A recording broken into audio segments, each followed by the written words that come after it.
Again, bringing you an update to our Glacial Cascade totem build. The reason I'm saying totem build and not totem Inquisitor is because you can now use Hierophant and Inquisitor are both valid options for the build. As I'm talking about the build, I'm just going to have our Deathless Shaper kill in the background. I actually did this a little bit earlier on stream, so I know it's kind of confusing to see me in the foreground and me in the background.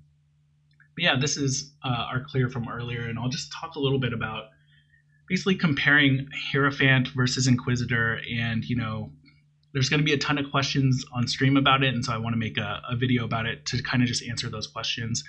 So in this latest patch 3.2, Hierophant got a huge update, basically allowing it to be one of the premier totem characters in the game, and it's extremely strong. You can get now 2 more totems for free, bringing you up to 5 totems with Soul Mantle.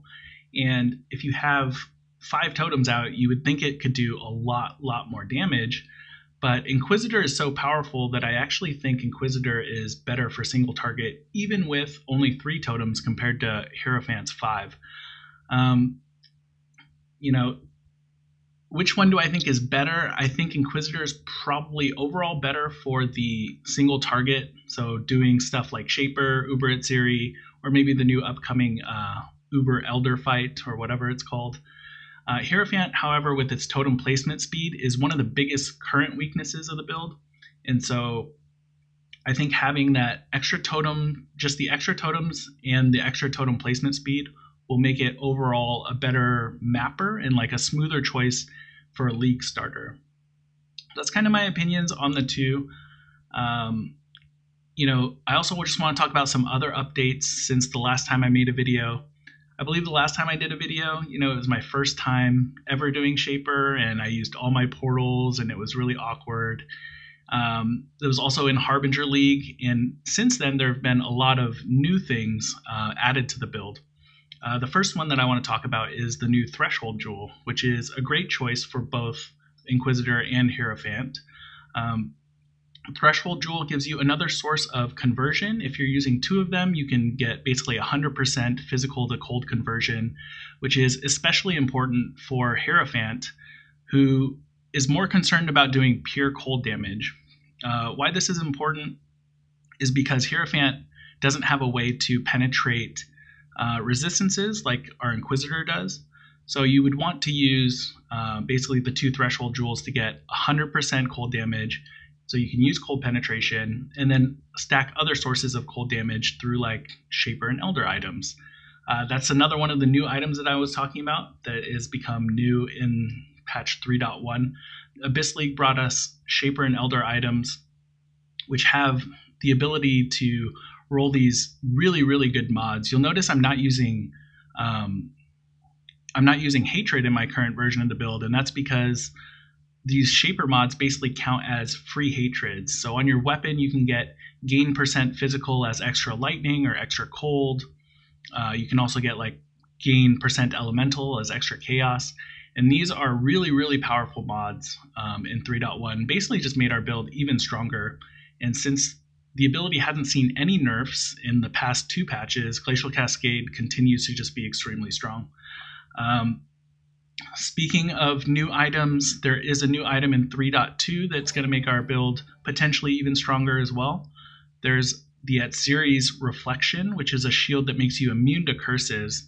So, I know I just talked about how strong those weapons are, but being immune to curses is pretty important because of the chest piece that we use.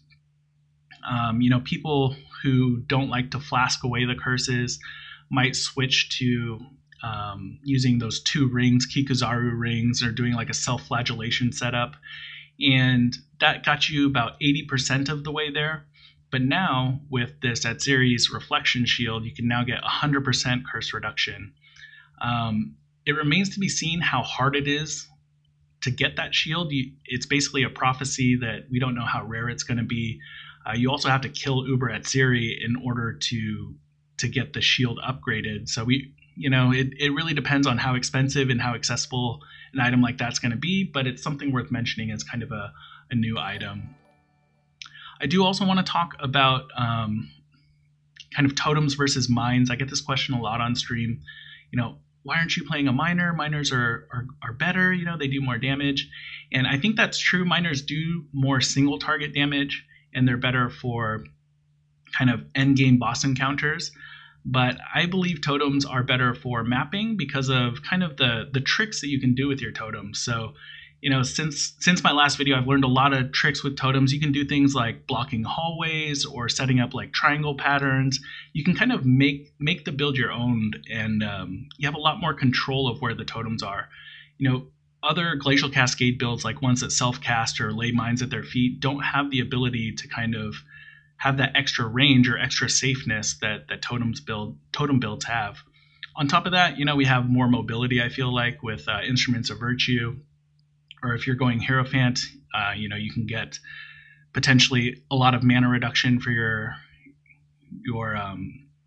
movement ability. So if you were using Lightning Warp or something like that. The last thing I want to mention here before the video ends and before we kill Shaper here is that you know, you might be tempted to do a non-crit version of the build, and I just wanted to say that I think that non-crit is kind of a noob trap.